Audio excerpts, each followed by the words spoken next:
ಬಹುನಿರೀಕ್ಷಿತ ನಮ್ಮ ಮೆಟ್ರೋ ಹಳದಿ ಮಾರ್ಗ ಉದ್ಘಾಟನೆಗೆ ನಾಳೆ ಬೆಂಗಳೂರಿಗೆ ಪ್ರಧಾನಿ ನರೇಂದ್ರ ಮೋದಿ ಬರ್ತಿದ್ದಾರೆ. ಮಾರ್ಗದ ಪ್ರತಿಯೊಂದು ನಿಲ್ದಾಣದಲ್ಲೂ ಪ್ರಧಾನಿ ಅವರನ್ನ ಸ್ವಾಗತ ಕೋರೋದಕ್ಕೆ ಬಿಜೆಪಿ ತಯಾರಿ ಮಾಡಿಕೊಂಡಿದೆ. ಮೆಟ್ರೋ ಹಳದಿ ಮಾರ್ಗ ಲೋಕಾರ್ಪಣೆಯಿಂದ ಸುಮಾರು 8 ಲಕ್ಷ ಜನರಿಗೆ ಅನುಕೂಲವಾಗಲಿದೆ. ಇನ್ನು ಸಂಗೊಳ್ಳಿ ರಾಯಣ್ಣ ರೈಲ್ವೆ ಸ್ಟೇಷನ್ನಲ್ಲಿ ಬೆಂಗಳೂರು ಬೆಳಗಾವಿ ನಡುವಿನ ವಂದೇ ಭಾರತ್ ರೈಲಿಗೂ ಮೋದಿ ಚಾಲನೆ ನೀಡಲಿದ್ದಾರೆ.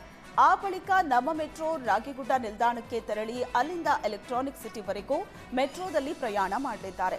ನಮ್ಮ ಮೆಟ್ರೋ ಹಳದಿ ಮಾರ್ಗದ ಎಲ್ಲ 16 ನಿಲ್ದಾಣಗಳ ಬಳಿ ಸಾವಿರಾರು ಕಾರ್ಯಕರ್ತರು ಪ್ರಧಾನಿಯವರನ್ನ ಸ್ವಾಗತಿಸಲಿದ್ದಾರೆ.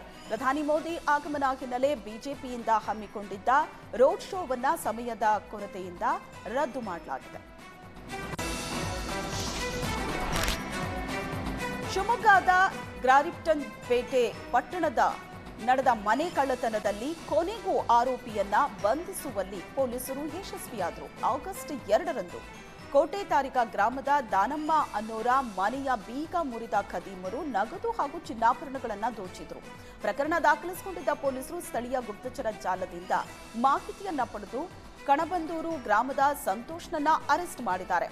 ಬಂಧಿತನಿಂದ 4,500 ನಗದು, 8.5 ಗ್ರಾಂ ಚಿನ್ನಾಭರಣ, 10 ಗ್ರಾಂ ಬೆಳ್ಳಿ ಹಾಗೂ ಕೃತ್ಯಕ್ಕೆ ಬಳಸಿದಂತ ದ್ವಿಚಕ್ರ ವಾಹನವನ್ನ ವಶಕ್ಕೆ ಪಡೆಯಲಾಗಿದೆ.